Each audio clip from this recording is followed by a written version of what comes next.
we're back from the title match. One of the best of all time. And Joe, I think I've said that about at least 4 or 5 title matches that you've been in. It's starting to stink that you have wound up on the losing end of a couple of those. I put on a show, at least. Dude, that I'm telling you, that match that we just witnessed, that you all just witnessed, will probably win match of the year, and it is May right now. Yeah. Insane. Yeah, I might have to get one of those Simpsons Nuke the Whales t-shirts for my next match, because that's annoyed me. Well, here's what's interesting. So obviously, for anyone who stupidly like fast forwarded through round 4 and got to this point, Tyler did win. You just mentioned prior to this challenge that you thought maybe the tournament having that backup was maybe holding you back. You're going to be in the tournament now. Tyler has another match before the tournament starts, so Tyler's going to try and defend. If he defends, he'll play the winner of the tournament. That tournament will happen, and there's no backup. So I know you said you've been wanting to go the way of David, of like still want to play, don't want to retire, but probably not going to be putting in as much effort. I still love this. That's the thing. I still love this game. There's a reason I write as much as I do for you guys, because I do love this game, and I don't think I'll ever leave of my, just because I'm not studying and I can't win and I'm not going to win titles. I like playing. It's still fun. Yeah, well, we do appreciate it, and we will see you, I can say right now, as the #1 seed in the Alpha tournament this upcoming summer.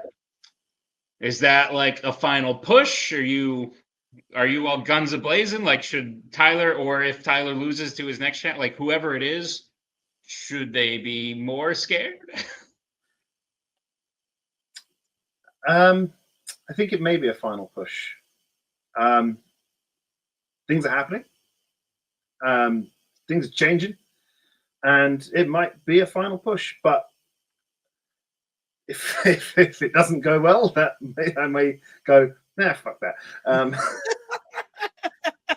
Thankfully, in the brief time it's been since we played that match, thankfully, you'll be pleased to know I have replaced my board, which hey, we've seen with some new art, and I was happy with this. I found this one, which I really like, but we have a 2319, which was good. That's beautiful. Nice. We've seen some emotional ends to matches, and I like them. Even like we've seen Scully get mad and throw some stuff. Like we've seen people get mad, and I like when it happens because it shows me how invested the person is. But at the same time, I feel terrible for that person. Editing that was tough when I got to that part, because we all, like all 3 of us here, like Tyler, like we're all friends with Tyler. He's a great dude. So part of you is happy to see him win, but at the same time, me, Nick, and Tyler are all also friends with Joe. So to see Joe, like editing it was just so tough, where I rewound it like 3 or 4 times just to be like, oh, Joe, no, like, oh, it's like. But like Nick is right, the emotion is like part of it. It's natural. It's real. And that's what makes it. It's funny because you go back to some other title matches, like someone's against like Brittany, where I bet 0 in Law and Order and I hit the question, and the match goes to sudden death. If I bet 1 or 2, I am that 2-time. I have that 2-time champion a while ago. Yeah. And questions that came up there, like Chris Conrad, I had Chris C is what I had in my head. But I was thinking, do I bet just 1 here in Fight Night? Maybe I just bet 1. But I'm like, no, because you've doubted yourself before. You've bet 0 and you should have bet 2. Horror Icons, I've been doing it, but I haven't got, Halloween ends. I knew it began with a J. Again, it's just, yeah. It happens, and it happens. And look, that doesn't take, but what it doesn't do is take away from what Tyler did because he still has to hit those questions. Yeah, and then you can't take that away from the guy, because he was with 2 questions left, the deep cut round. He's 5 points down. Mm-hmm. That's crazy. That would put a lot of people out of it. That would put a lot of people in a place where it's just like, from someone who, like I said, is a fan of this game, to see that comeback is damn impressive. Yeah. but also as someone who wants a title, and I'm sure everybody else out there who wants the title is, damn, that. Yeah. Wow. No, that's part of it's part of the game, honestly. If you go and watch literally the match from this past Friday, you'll see I like made Anna lose again because I told her to bet on something she knew she shouldn't have bet on, and she gets in her own head where it's so funny. I can't wait for you to see it because it hasn't actually aired yet. But literally in round 2, Tim asks like, "What's the name of Katniss's like fashion designer guy?" And Anna goes, "Cinna."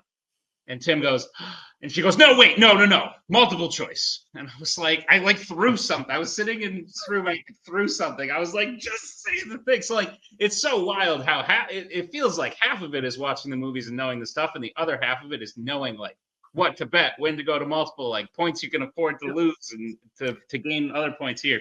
It's crazy. The funny thing about that moment too is, so I edited that match immediately last night. When I got to that part, it felt in real time like 20 seconds was going by where she said Cinna and then me going and then her going no multiple. It felt like an eternity, which is why I struggled as a host in the moment of being like, okay, you're multiple, like, do I give her the points? Do I say the multiple? She said multiple choice. Editing it, less than a second. Yeah. I went and looked, I counted, I watched the timer. It was less than a second. It was like 0.8 milliseconds between her saying Cinna, no, wait, stop, multiple choice. And I was like, okay, I'm not mad at myself. she did this one to herself. We had that over when we was opening that Trivia League, but I did a lot of the hosting there. And it was like, it's really hard not to react. Oh, when teams are conferring, that with a singles player, usually they think in their own head, and it's not so bad. But unless you're Jacoby Bancroft, there's that. But there's but with teams conferring, you've really got to be as stoic as you possibly can. Okay. Like the amount of times I've had to just sit there and like, oh my god, like the worst is the laughing fits. Someone does something stupid or something funny, and you just like can't. I don't mind if it's someone doing something funny, like unrelated to the question. You can laugh at that all you want. That's fine. It's when they're like, it's a tough question and they're like getting it. You don't want, even if it's just a eyes widening. You're like, no, that's too much. I fell for that shit in my debut match. I literally, the question was like, who climbs a tree in the Desolation of Smaug? And I go, pretty sure it's Bilbo. And I said, like, I think it's Bilbo. And I meant that to be my answer, but I think Tim just kind of thought I was talking out loud. And he was like, is that your answer? And I was like, no. No, it's not. But yeah. No, it's a nutty game. This is, but it's fun. And Joe, thank you for being a part of it as long as you have, because if this were, I don't know who a prominent character on Doctor Who is, but if this show were Doctor Who, you'd be the character that's the Doctor. Pretty much just the Doctor. Everyone else sort of changes. Even the Doctor changes. Then you're the Doctor, or the TARDIS, I hear is the thing. Oh my god. I don't know if that was insulting. If it was, I apologize. No, it's not. It's okay. But yeah, if you'll continue to be here, we'll continue to have you. And thank you for putting on that title match that we just saw, because it was something special.